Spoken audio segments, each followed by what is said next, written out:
Men want to be challenged, but here's the thing. They're losing their ability to be challenged with their wife. They're scared of the things that matter. Today we have Jason Lyle, an experienced men's coach, ex-pastor, and the host of the Sacred Grit podcast, who specializes in leading raw retreats to help everyday men break out of comfortable ruts and rebuild their resilience. By making things so unbelievably easy, we've actually made them harder on ourselves. And that's really kind of overloaded our nervous system. I would probably say that's really kind of the crux of the work that I do, is just helping people get back in touch with their bodies, because it's a mess right now, man. We've got to turn this mirror back around and say, I'm not a victim of the world, I'm a victim of my decisions. And the only person that can solve that problem is me, by making different decisions. I'm wondering, how can a guy start to regulate his nervous system? What's step one here? If someone is really listening and they're like, okay, I love this, but I need to do something. Wake up every single morning, put your feet on the floor and do.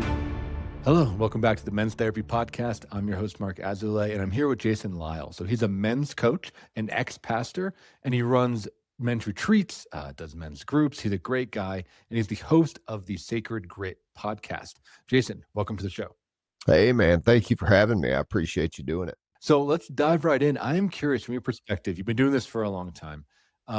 What is the plight of the modern man right now? What do you see a lot of guys out there struggling with? Being too comfortable. So, I mean, most guys have created a life for themselves where it's unbelievably comfortable. And so, you know, things that we normally wouldn't worry about become a big deal. I mean, I did a retreat last weekend, and here's a guy sitting around complaining about having too much work to do and, you know, trying to decide what restaurant to go eat at or whatever it is. But it's like first world problems. But we've created for ourselves a world where everything is right at our fingertips. So we don't have to work for anything, but we expect everything.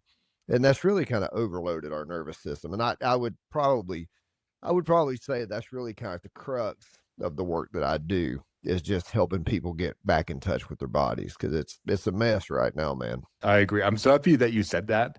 Something that I bring up with a lot of my guys is that, like, yeah, it's like too easy. You know, I think a lot of men say that it's hard, but I think it's too easy. And in that, we've become weak, right? We've developed things like social anxiety, or, you know, avoidance behavior, or being drawn to things like screens or porn or drugs and alcohol, you know? So I'm curious, like, what has that done to men, right? This kind of life of ease and leisure that I think so much of us are sold. Yeah, there's a book written by a dude named Michael Easter. It's called The Comfort Crisis. And if nobody's read that book, if you're a dude, you need to read it, because he really points out the fact that by making things so unbelievably easy, we've actually made them harder on ourselves.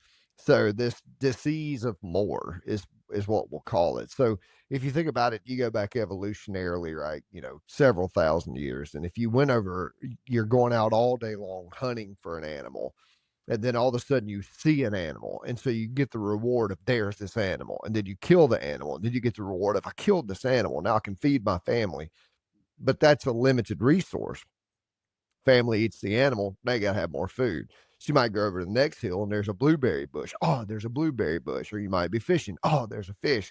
And so dopamine was given to us to give us this pleasure sense, so that we know that we are satiated, or we're going to survive, or it's like I can feed my family. If you've ever watched somebody catch a fish and their immediate reaction is, I got one, you know, they get all excited.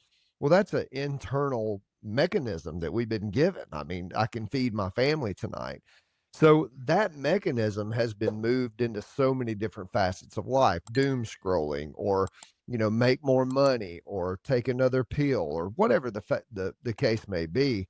But the comfort of men has turned into, we don't have to struggle with our bodies anymore. We don't really have to struggle with our minds anymore. And so we're bored out of our mind in a lot of ways. And so, you know, we go to the gym, and the gym is a great thing, but I believe this is why we've seen CrossFit take such a rise in the past 20 years, because it is this suffering of the body. Now we see, you know, all these people coming out. You got Cam Haines and David Goggins and all these guys that are, you know, who's going to carry the boat and all this stuff's going on. Men want to be challenged, but here's the thing, dude. They're losing their ability to be challenged with their wife. They're losing their or their partner, either way, or they're losing their ability to be challenged with their kids. They're scared of the things that matter. They can go tack a 100-mile trail race, but they can't sit across from their partner and say, baby, tell me what's going on.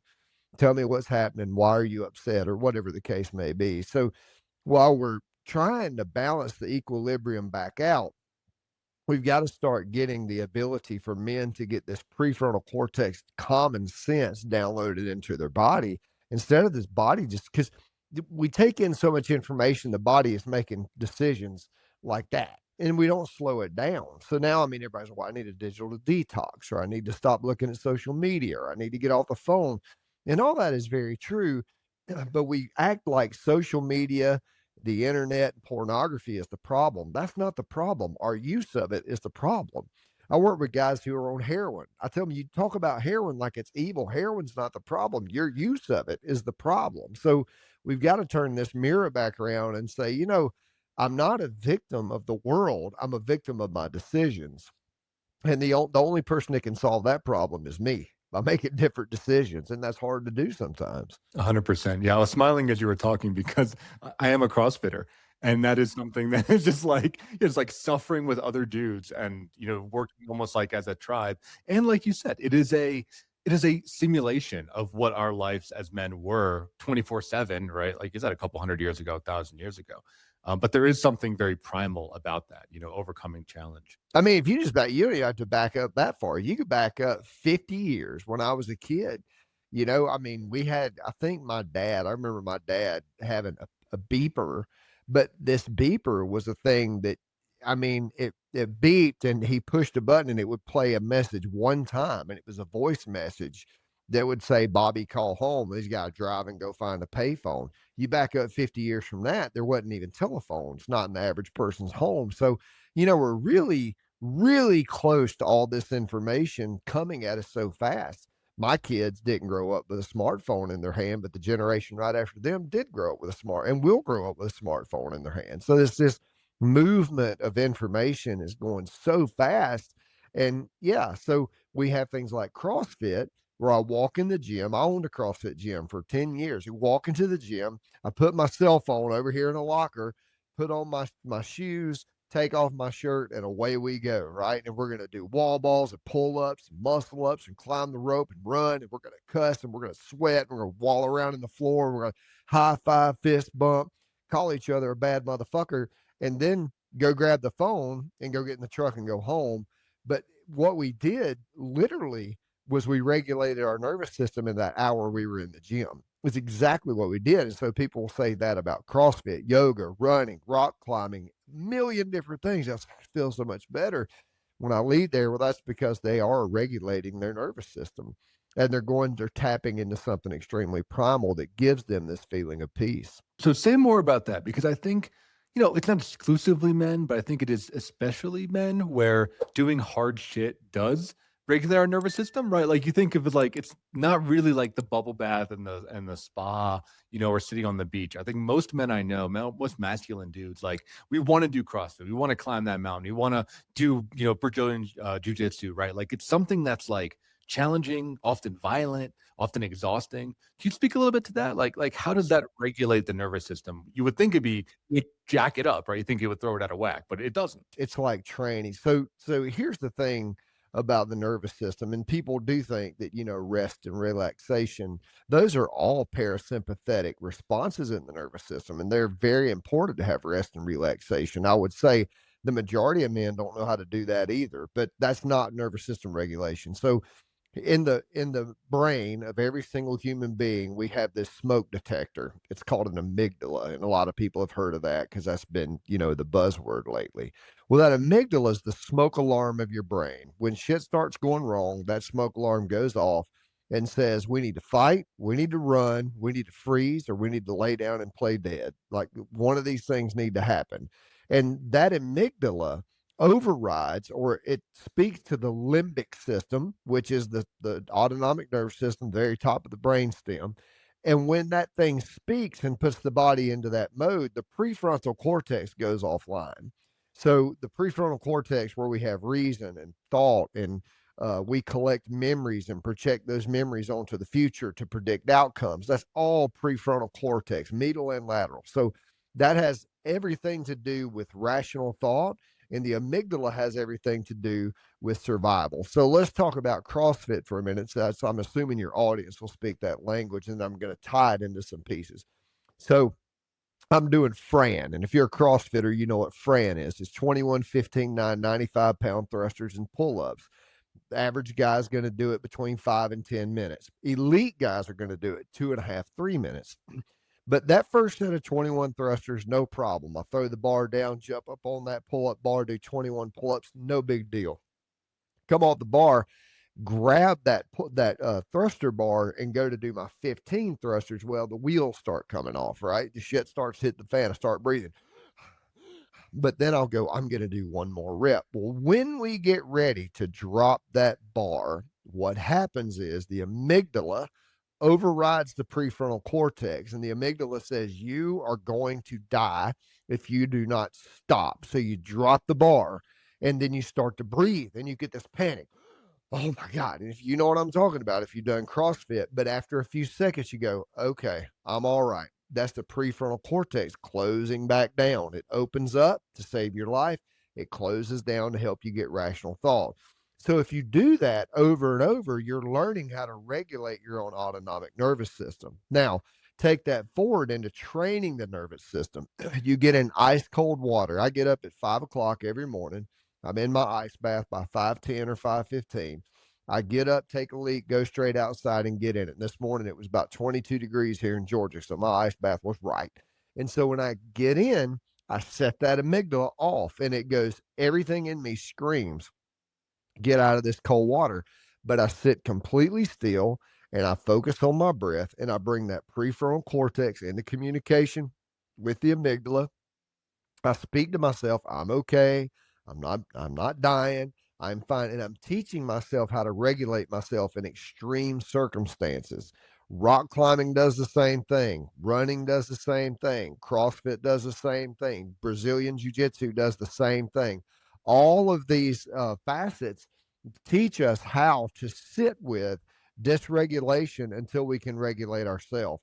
And so we leave from a yoga class, we leave from a CrossFit class, we leave from whatever we leave from feeling better because we have regulated ourselves in and of ourselves. So we take agency over our mental health. And so what I teach is how to do that on purpose. A lot of people do it and they don't realize they're doing it, but I teach people how to do that on purpose. Yeah, I'm curious for you to, speak more on that. And also just like, I think, David Goggins calls it like the pain cave or like the darkness, right? Like that part you're saying, like where your brain shuts off and is freaking out, right? And I find that with anything, right? Like my body is way stronger than my mind. Like I can go, if I didn't have my brain screaming at me, I could do more of those thrusters, right? But part of my CrossFit journey and CrossFit training has been, a lot of it's been mental. It's like realizing that like I can do this, right? And then I'm going to recover and then I'm not going to die. Can you, just like say more about that process? Because I think I imagine most guys in the modern era haven't felt like the limit of their brain or of their body. I think we're really protected from that experience. Here's what happens, and that thing that tells you that you've got to stop. So if anybody wants to experience this, and if you're in good enough shape, I don't want you to have a heart attack on me, but you could get on your treadmill, go to the gym, get on a treadmill, get on a bicycle. You could start walking with a heavy pack on up a hill, doesn't matter. But you start clipping along at a hard enough pace and you're going to start breathing. And when you start breathing, your body's going to start charging itself up. And at some point, your brain, if you keep going harder and harder and harder, starts going, you've got to stop. Now, your brain is stopping you way before you need to stop, right? That's resilience training in CrossFit. That's the reason why we push further. I've not ran a marathon in probably 6 or 7 years, but I promise you I could get up in the morning, strap my shoes on and go run 26.2 miles with no problem because my brain and my body remembers me being there. Then I could take myself that far because I have the ability in here. And my body's trained. I take care of my body, but it's more than just my body. There's plenty of people out there that could run a marathon in their body, but they could not do it in their brain because they've not trained mentally to be able to do it. There's a vast difference. Well, when that amygdala starts telling you that you have to stop, same thing happens rock climbing. I have guys all the time. I take them out climbing and they grab a hold of the, the rock or whatever. They start to climb. And as soon as they do, they go, I'm going to fall. I'm like, dude, you're 18 inches off the ground, right? But it's that ability to be in that exposure, to be able to go, but to be able to also go, I'm okay. I'm not going anywhere. So the same thing happens. When I was training people in CrossFit, I would say, you can do one more rep, do one more rep. You got one more rep. You're not going to die. Do one more rep. And they would do a rep. And I go, why don't you do one more? I bet you got one more. Or they would drop the bar and I would watch them get regulated. I'd say, pick the bar up. Don't let it sit there. Pick it up, go back to work. All that is doing is training the brain. Sure, the body is getting stronger. The body is getting faster. The body is being able to take on a load, but your brain is learning how to take on an allostatic load. Allostasis is the ability for you to widen your capacity for discomfort in your brain. It's mental resilience. It's opening up that space between the amygdala and the prefrontal cortex and creating space in there for you to be able to stay in the discomfort just a little bit longer. It's why David Goggins can, run marathons with his freaking toenails falling off and his knees blowing out and feet broken, all kind of stupid shit. Like, he can do all that because he can handle the pain. His body, and to the detriment of himself, because you can go the other way. This is the reason why Alex Honnold can climb up El Cap with no ropes at all, because he's able to stay calm under pressure. He's trained that resilience. So when you're in a CrossFit gym, you're training more than just your body and your VO2 max. You're also training your mental capability. I would watch people climb a rope. They come into the gym, I can't get up that rope. And I would work with them. They would climb up it. The next week, I'd watch them go up it, no problem. A month later, they're 5 trips up and down that thing because they've created allostatic load. They can do it. They believe they can do it. And now that amygdala goes, oh, okay, you're not going to die when you get halfway up the rope. So it's a training program for the brain. Totally, right? And it's confronting fear and learning how to work with fear. And I know you alluded to this earlier, and I'll give you, the platform to talk about it. But that fear is the same if you're doing, something like CrossFit or rock climbing, or like you said, if you're talking to your wife or girlfriend or partner across the table about something heavy, right? Like, it carries over. So I'm curious if you can speak a little bit about that, how it can move over in the emotional and social realm as well. When a guy will ask me, he'll say, how do I know if my nervous system is dysregulated? I'll say, when you're inside, don't match your outside. When what you want to do is not what you do, your nervous system is dysregulated, right?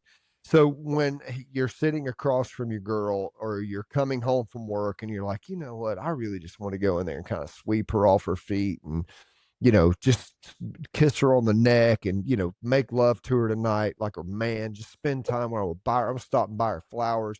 And you walk through the door and she just looks at you with that look that says, I've had a terrible day today. And you go, oh, well, maybe not. And you change your mind. You don't engage.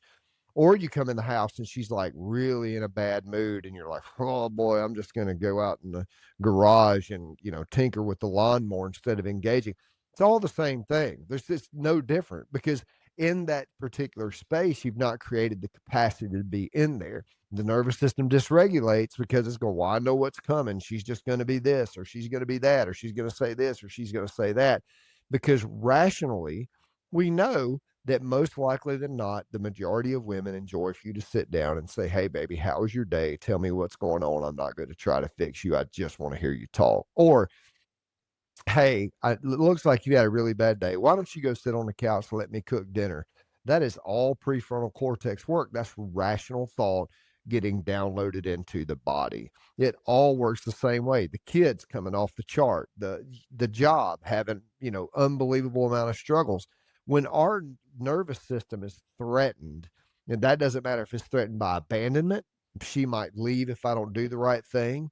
If it is threatened by, the kids coming off the rails, well, if they run out in the middle of traffic, they're going to die and my offspring, my genetics aren't going to carry on. Or if it's the boss who's screaming at you because you didn't quite make a deadline, I'm going to lose my ability to make money. All these things are survival responses.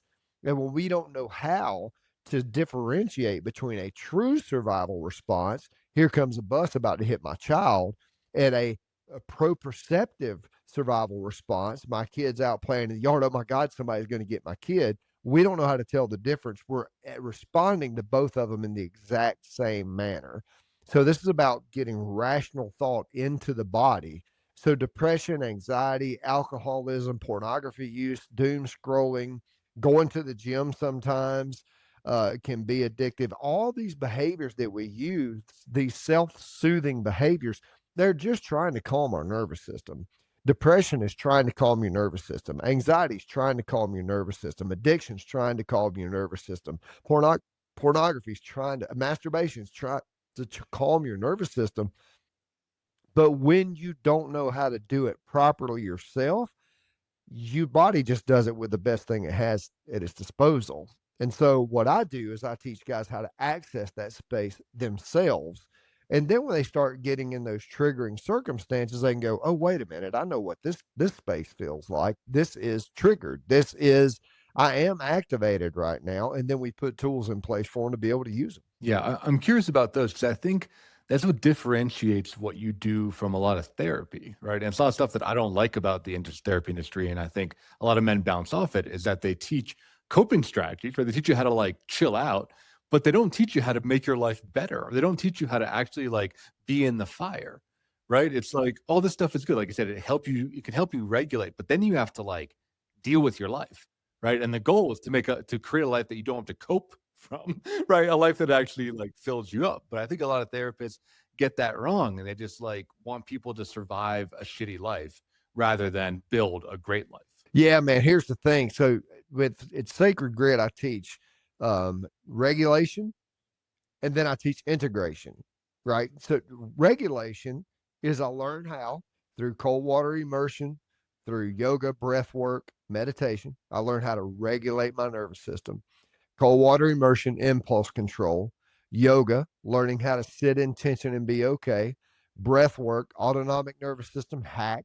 Meditation, seeing my thoughts and letting them go so I'm not attaching to my thoughts. That's all regulation. But then I have this pathway between my brain and my body open. Now I have to have integration. And the way that I integrate is I am extremely honest. And honesty is not about confession, it's about location. Where am I really? Am I overweight? Am I stressed? Is my marriage falling apart? Am I a dick to my kids? Do I hate my job? Do I overspend? Am I drinking too much? You name it. Am I jerking off too much? You had 500 different things to get unbelievably honest about that, because that's the first part of integration. I can't integrate something I'm not aware of or I'm not being honest about. The second part is curiosity. That's the empowerment piece. What can I do about my situation right now? Not tomorrow, not yesterday, not some bright morning when this life is over, but right now. What can I do about my situation right now? And then the third piece is self-love. Will I love myself enough to do it? Because the only person on the face of this planet that can change your life is you. And, we farm that shit out to anybody and everybody else that'll make us promises of the next miracle pill.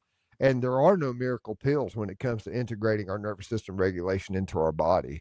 And, really, Marcus, one of the dangers of the work that I do, I get guys regulated and they'll go, oh my God, I feel so good. I'm like, yeah, right now, but that shit's coming back. I used to have a sponsor in recovery, and he would say, don't you ever forget your addiction's in the driveway doing push-ups. And that's what I tell my guys all the time. You feel better right now, but you got to get in there and deal with the shit.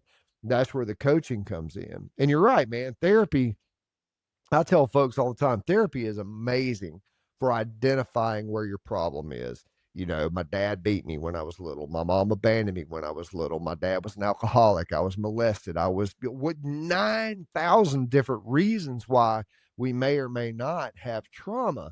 And therapy is amazing for pointing those out.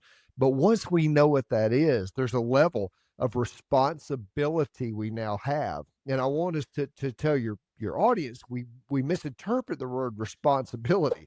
Responsibility literally means your ability to respond. So you had this trauma. If you spend your entire life having the ability to only respond as that traumatized child, you're always acting like a traumatized child.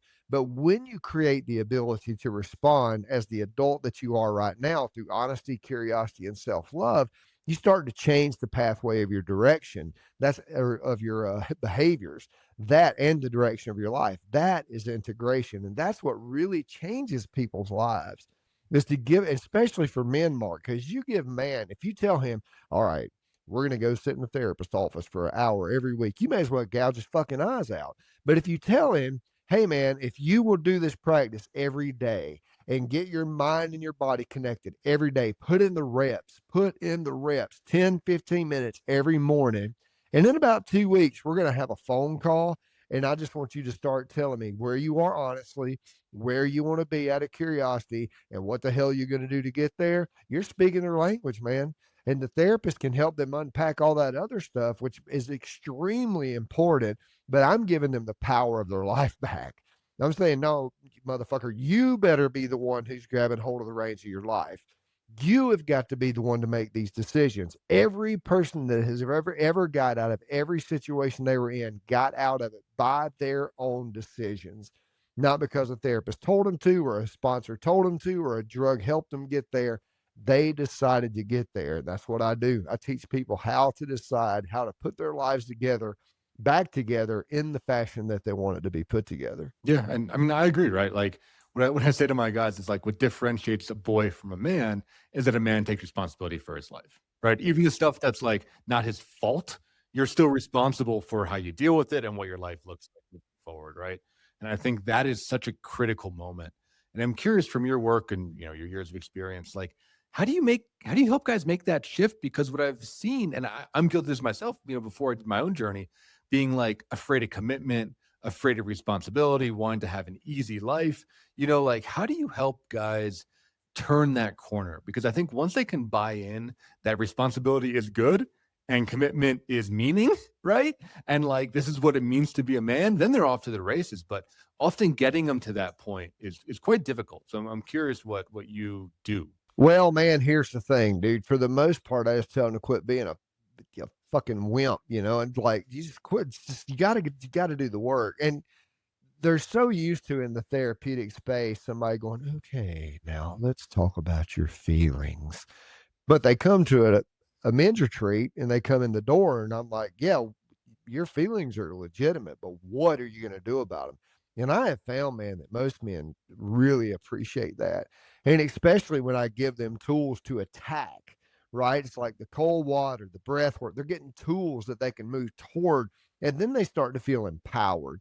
And you let a dude make half a dozen good decisions when his life is going to shit, and he builds momentum. He makes that a dozen decisions. Now he's really got some momentum. He gets about 6 or 8 weeks behind him. He's a brand new dude. But here's what I'll tell you. I work with people with methamphetamine, heroin, pornography, food, you name it. I have not had a single one of them relapse who is sticking with the practices every single day. Not a single one's 100% success so far. And the ones that do relapse, every time I ask them, how long have you been not practicing? Oh, it's been about 2 weeks. That seems to be the magic number, that when they stop connecting that prefrontal cortex.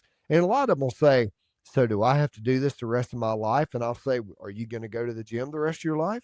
Do you have to work out the rest of your life? Do you have to eat right the rest of your life? Well, fuck yeah, you do, if you want to be healthy. So if you want to have a healthy mental state, you have to learn how to regulate your nervous system. And it's spiritual as well, because it's also tying the body brain together, which I believe also connects us to the soul. So if I can get guys to buy into that space, and it takes some longer than others, they'll take off every time. And then they see the change, and that's what matters. Yeah, I'm curious, can you speak to the faith component? Because I know that's another pillar in what you do, and you're an ex-pastor, but how does that weave into guys? I grew up in a Southern Baptist church, and we were told a whole list of things that we were not supposed to do. And the majority of the things that we were told we were not supposed to do, by the time I was a teenager, I was hell bent on doing every one of them. So you live with this dichotomous understanding of, well, God loves me, but I'm a sinner, and God doesn't like sinners. Well, you got saved. And so when you got saved, well, now you get to go to heaven when you die. Well, that's great when I die, but what about right now? Right. And then the church taught us, well, you're just born a sinner. You'll just always be a sinner. And then they use obscure verses to say your righteousness is but filthy rags before God. Well, I mean, dude, if that's the best that you think you can ever do, why even try half the time? I mean, it's almost like this bit of licentiousness. So what I teach guys, very simply, regardless of your religious background, regardless of anything that you've ever learned, when you learn how to control your own narrative, that means the story that you tell yourself. When you learn how to control your inner world, the place from where you make decisions, and when you learn how to make decisions that are loving back towards yourself, you are becoming the highest form of who you can be as a human. And that is all God asks from us. God doesn't ask for anything else. They asked Jesus one time, they said, "What's the greatest commandment?" He didn't say, "Don't drink beer." He didn't say don't have sex before marriage. He didn't say don't look at pornography. He didn't even say don't kill people. He said, love the Lord your God with all your heart, soul, mind, and strength. Four components of the human body we could talk about if you want to, but the second part is more important. Love your neighbor as yourself. In other words, if you will just love yourself in totality, you will love your neighbor, and by a byproduct, you will love God. So by teaching guys how to handle their mental health, their physical health, that helps them line up their spiritual health, and they find that faith component comes to life in their body, and it's not just theoretical knowledge. Yeah, I'm curious. In your bio, you had an interesting phrase, spiritual burnout. And I think, we're going through a weird time as a country where I think a lot of people went away from the church and away from faith and spirituality. But I think it's coming back, especially with the younger generation, which was a surprise to me. They were raised pretty, atheist.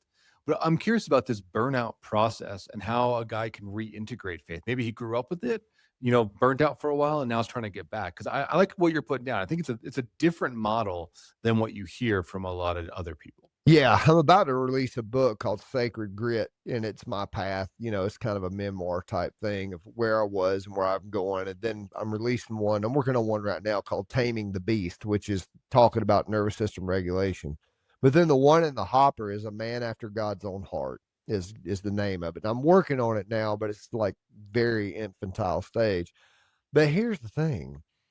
All of us know all of us know that there's a way that we are supposed to live. There's not a culture nor religion out there that does not have a certain level of ethics, agreed upon behaviors that we would say are quote unquote right. Where does that come from? Right? What is that? What is it that says you really shouldn't murder somebody? You really shouldn't lie. You really shouldn't steal. Well, who says? Well, one could say the social collective says so. Well, that's great, but where did the social collective come up with that idea from? So there are morals and ethics that we all live by. And they are moral and ethics that we come up with because we don't want somebody doing those to us, so we don't want to do those to somebody. There is darkness and there is light in this world. Okay. So religion takes that darkness and that light and starts to put answers to it. This is how it works. And really, at the end of the day, that just comes down to control in some ways. The word religion is the exact same word as yoga. It means to yoke, to put back together, religion in the Latin, right? It means to reattach man to God. But religion systematizes that, right? And when it systematizes it, and this is the problem with the church, it markets it.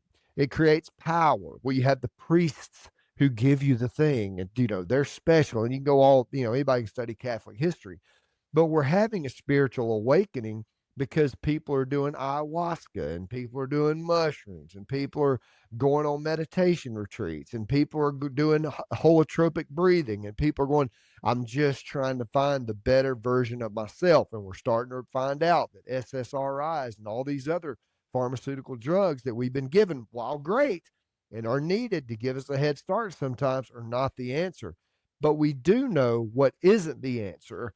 That is, if we keep doing what we always did, we keep getting what we always got. So people are thinking or starting to see, I really need to try something else.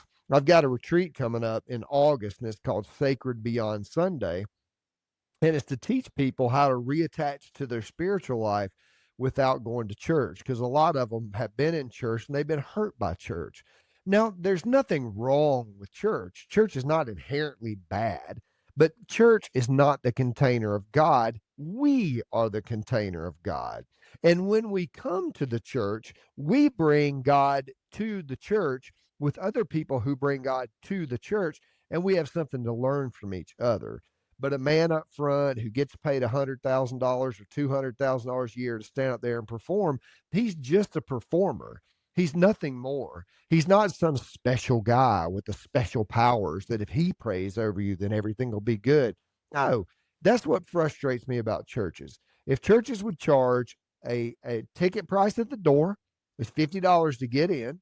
We're going to sing some songs about Jesus, and I'm going to give you a little speech about Jesus, but I'm not Jesus, and these people in here are not God, but we sure are glad you're coming. I wouldn't have a problem in the world with a church.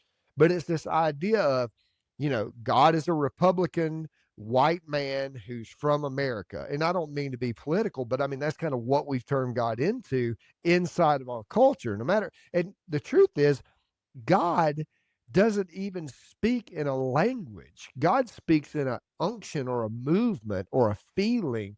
And we have completely left, when you were asking me earlier about how this is spiritual, we've left our ability to give our feelings true credence. We know now that our stomach has more neurons in it than a cat's brain. Most neurologists believe now that we have maybe as many as three brains, the one in our head, the one in our heart, the one in our gut. People say, I had a gut feeling. What is that? Well, it's intuition, it's proprioception, it's this ability to feel without knowing. Well, if there is such a thing as a God, and I believe there is pure energy, and we would call that prana in the yogic tradition, the Holy Spirit in the Christian tradition, then that energy is not necessarily going to speak to us through words. It's going to speak to us through a feeling. And so we may go to a church because all these different feelings that people are having, they're putting words to them, and we're finding this common bond, but that does not make that common bond God. It just makes it a common bond that we live out in community and we love each other. But we are tapping into ourselves, our true selves, and that is where we start to find God. I may have gotten off on a tangent there. If I did, I lost my way somewhere, but I No, think I'm that's hanging great. in. Yeah, well, I was just gonna keep threading on that, right? Of like how does a guy who feels cut off or feels alone, right, or feels cynical or nihilistic, right, like start to get in touch with this greater being? I know you mentioned psychedelics, which I think are great to open the door. Obviously, they're not sustainable. You can't do that shit every day. But I think a lot of people are having more direct experiences with this, like, I mean, I hesitate to say like other realm. I think it's this realm. It's just another kind of lens to look at reality. But I'm curious from your experience, like, how does someone who, again, I think a lot of men are lonely, we're depressed, we're cynical, we're pissed off, right? Like how do you start to open up that aperture and become more alive? Once again, it's a training thing, and it's learning how. So Nicodemus comes to Jesus in the middle of the night, and he says, we know you're a good teacher because of all these miracles you do. And Jesus goes, quit bullshitting me. And then Jesus says this. Well, he doesn't say that, but basically. But then he says, if you want to see the kingdom of heaven, you must be born again. Then a few chapters later, he says, if you really want to see the kingdom of heaven, you must become like a little child. Then in a few chapters later, he puts a child up in his midst and he goes, you see this little child? If you want to see the kingdom of heaven, you have to have faith like this. Well, what does it mean to be reborn, and what does it mean to have the faith of a child? Well, it sure as hell doesn't mean that I walk down the aisle and say a little prayer with a pastor like Harry Potter, and then he throws me in the water and gives me some tithe envelopes in the King James Version of the Bible so that I get to go to heaven when I die. Jesus never said that shit. Not even close, not even remotely close. Here's what Jesus meant. And Paul said it in Romans chapter 12, verses 1 through 3 or 4, and I'll go to that in just a minute. Jesus said this. You are born again. Well, what does that mean? That means that I step into every single moment that I come into as if I have never seen it before. So I'm not projecting my past experience onto my future or my present. I am seeing it as if it's brand new. Now, the Buddhists would call that beginner's mind. But when I step into that moment, sure, I'm projecting on it. I'm going, well, I know how this goes. Everybody says it. Well, I know how this is going to end up. Well, maybe you do and maybe you don't. But the idea is for me to squeeze all of the juice out of my life, I have to look at it by removing all of that. Paul says it this way. Don't conform, Romans chapter 12, Do not be conformed any longer to the patterns of this world. Well, the church goes, yeah, all those, he's talking about all those gay people and the people who get abortions. That's not what Paul means. Paul means the patterns of this world are things like names. You could even go so far as to say genders, or when you say they never, they always, those are patterns of this world. You're making patterns. Those people always do that thing. Paul says, don't be conformed to the patterns that this world shows you, but be transformed, changed by doing what? Making your mind new, renewing your mind. That means that I step into every moment going, let me see this as it really is. That's the honesty piece that I talk about with the guys. Then Paul says, then you'll be able to know what God's will is. So if a guy really wants to tap into his true self, he really wants to hear the voice of God, he's got to train that muscle. And the way you train that muscle, you reattach the prefrontal cortex. I've got a fourth book in the hopper called Neurotheology, and I'm hoping it comes out. We'll see. I'm not getting any younger, but we take and we line up the brain-body connection. We spend time in meditation, letting go of the thoughts and let the body bring these things up into our mind that we in turn allow God to help us feel what God wants to say to us, not try to put words around it and write a book about it, although I just said I'm going to write a book about it. So if guys want to really get in touch with this spiritual world, they need to use the tools that get them in touch with that spiritual world. And that's all psychedelics do. We know that when you take a healthy dose of mushrooms, a healthy dose of ayahuasca, it shifts reality.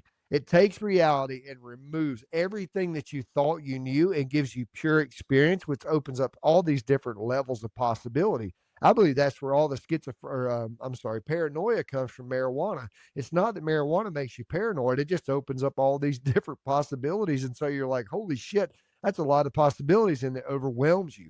But when you do these substances, they're doing the exact same thing that you can do on your own. Cold water releases dopamine and accesses dimethyltryptamine. Breath work, I use Tumo breathing, made popular by Wim Hof. It accesses dimethyltryptamine. You get a dude into 7 rounds and he is tripping balls. And we can access these things by ourselves. But once again, we're America and we love us some damn shortcuts. But there is no shortcut to the spiritual life. And I do think the plant medicines have a very special place. I believe they're put here by the creator for us to use for a very special reason, but nothing, it's just like taking Ozempic or going to the gym and eating right every day. Nothing replaces hard work. So I'm curious, you're talking about a lot of great shit here. I'm wondering, what's step one, right? Like, how can a guy start to regulate his nervous system? I think you talked about, bringing some more challenge into your life, talked about spiritual connection. Like, what's step one here? If someone is really listening and they're like, okay, I love this, but I need to do something. Wake up every single morning, put your feet on the floor and do one thing that makes you feel loved by yourself for 5 minutes. That's it. That's the starting point. That's not nervous system regulation. That's just starting with loving yourself.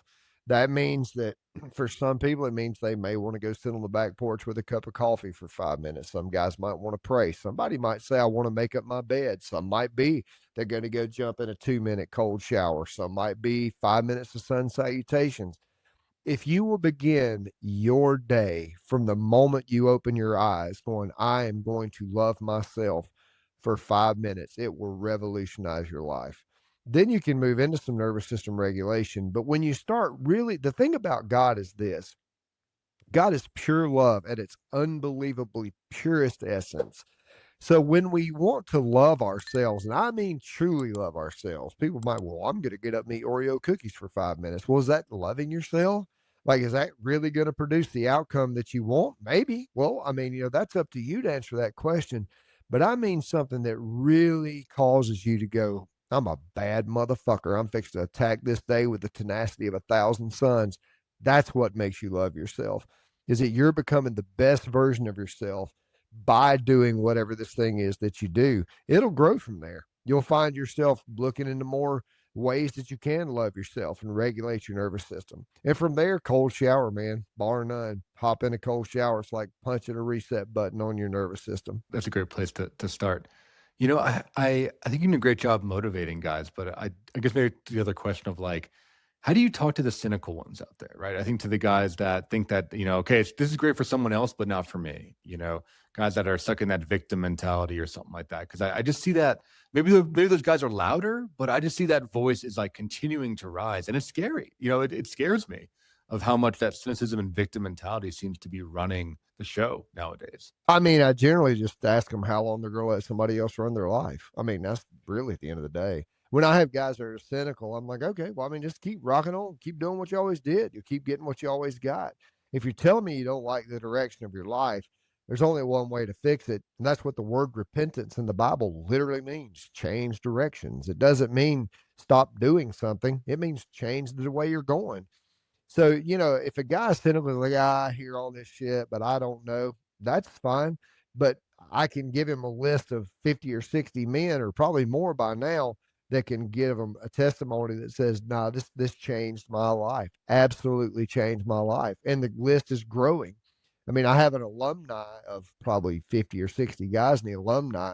That doesn't count men that don't participate in the alumni, folks that I've worked with over the podcast. I have one client in New Zealand. I mean, people all over the world who see the results, and it's just about putting in the hard work. So most guys that I see that are skeptical, they're also lazy. And I mean, laziness just gets you the same thing you always had. I think it's a great answer. I'm curious, like throughout your work or maybe throughout your life, what's like one hard truth about being a man that you've learned? You got to be transparent, man.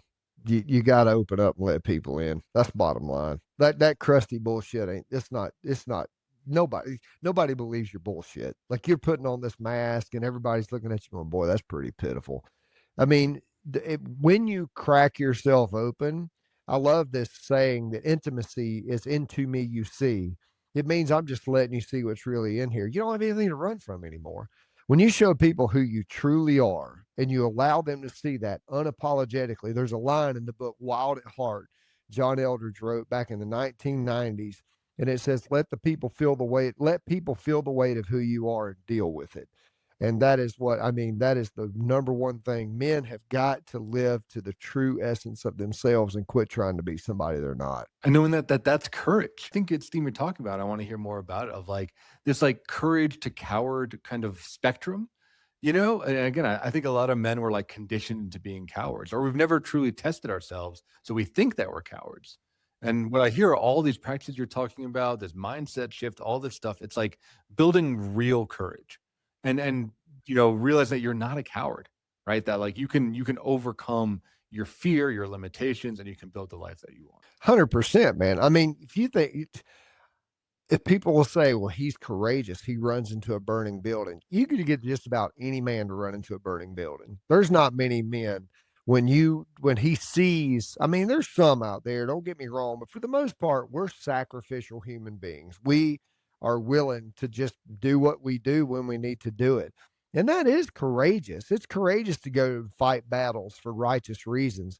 But what's really courageous is to look at somebody and go, you know what, man, I have seriously considered putting a gun in my mouth lately, and I need to talk about that. I really need to unpack that. And, them to go, holy shit, brother. Yeah, let's get after that. Let's start taking that apart.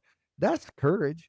What's really real courage is to say, man, I think I'm going to divorce my wife. We've been working at this for years and years and years, and it's just not working. And I've tried all I'm going to try, and I think I'm going to divorce her. And that's real.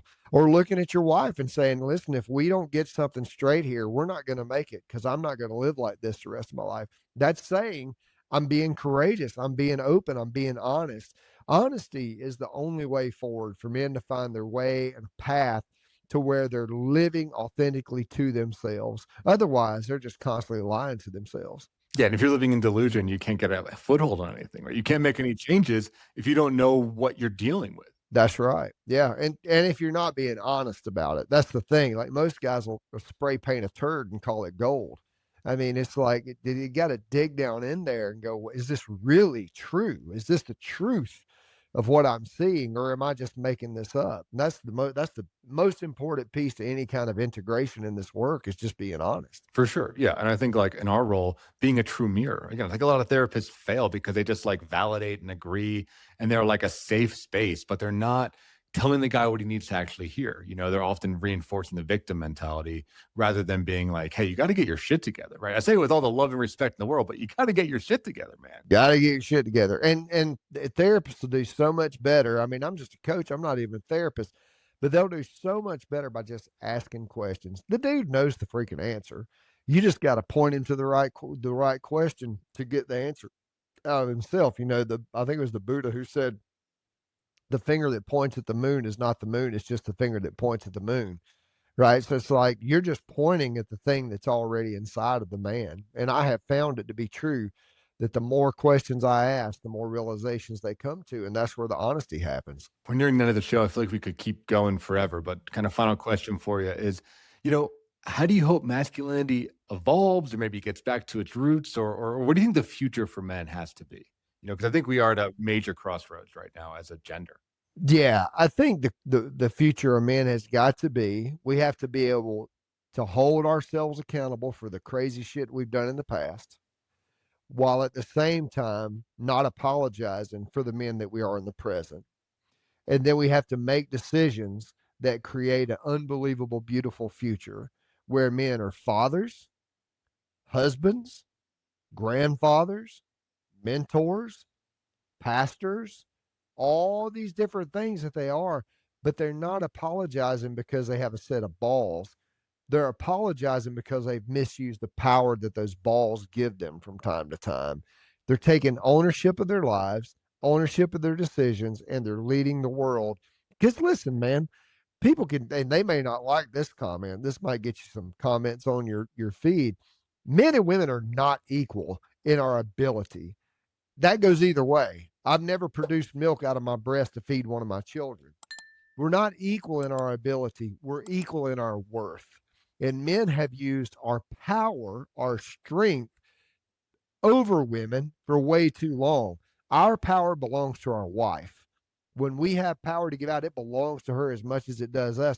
And we have to learn how to live in partnership, accessing our own feminine energy while giving away our masculine energy, and create an equality that is not something that's legislated, but something that's lived inside the heart of men.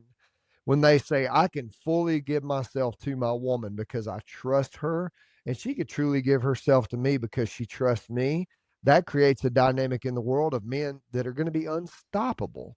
You can't stop a man who's just completely open and honest and is willing to love recklessly. That's the future of masculinity for sure. I love that. I love that. It's really well said. And yeah, I'm just snickering over here because it is crazy how taboo it is to say that like men and women are different, but they are. And I'm with you. It's like we're equal. And we're equal, like spiritually and value wise, but we're different. We're good at certain things and we're bad at other things, and we need each other, right, to complement each other and build each other up, and cover each other's backs, right. But it is crazy how that is a really spicy topic. Can't make any babies without either one of us, man. We can't propagate the species without both sides of the equation. So I think we have to reevaluate this whole conversation. But I'm hoping that's what happens out of this movement. That's what I'm hoping for. I agree. Well, man, I really enjoyed this conversation. I imagine a lot of our listeners have too.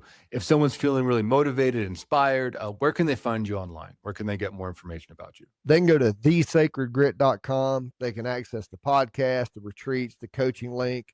There's a link on there to book a call, and it says it's 15 minutes. I've never cut anybody off at 15 minutes. It's a free call. I'll be willing to help them create a nervous system regulation practice. I'm coming out with a course. It's Sacred Grit 101. It'll be explaining cold water meditation, yoga, breath work, how it integrates, how it works. That'll be something folks can access on school. There will be a cost associated with that, but then there's also a coaching program. I have everything from just one-on-one sessions to a 12-week program where we get a really hard nervous system reset, build a practice, and then do the integration work. And hopefully they lead that session with the tools they need to move forward in the world. Great. And listeners, all that stuff will be in the show notes. You can just click on the description. All the links will be there. So thank you, Jason, for coming on the show. Thank you, brother, for having me, man. And thank you, listeners, for tuning in. As you know, Men's Therapy Podcast is part of Men's Therapy Online. You can check us out at menstherapy.online. We got tons of content on there, more podcasts than you can listen to, more blogs than you can read, as well as a bunch of online free courses and things like that. And the main thing that we're wanting to put out there to all you all is that we have a free community on Slack, 100% free, no charge, no commitment. It's a way to connect with other guys that are trying to be better, that are doing the work. We're about up to 300 people right now. By the end of the year, I'd love to get up to at least 1,000. So join that. You can start connecting and really, really knocking the stuff out the park. So thanks again for tuning in. And we will see you next week on another episode of the Men's Therapy Podcast.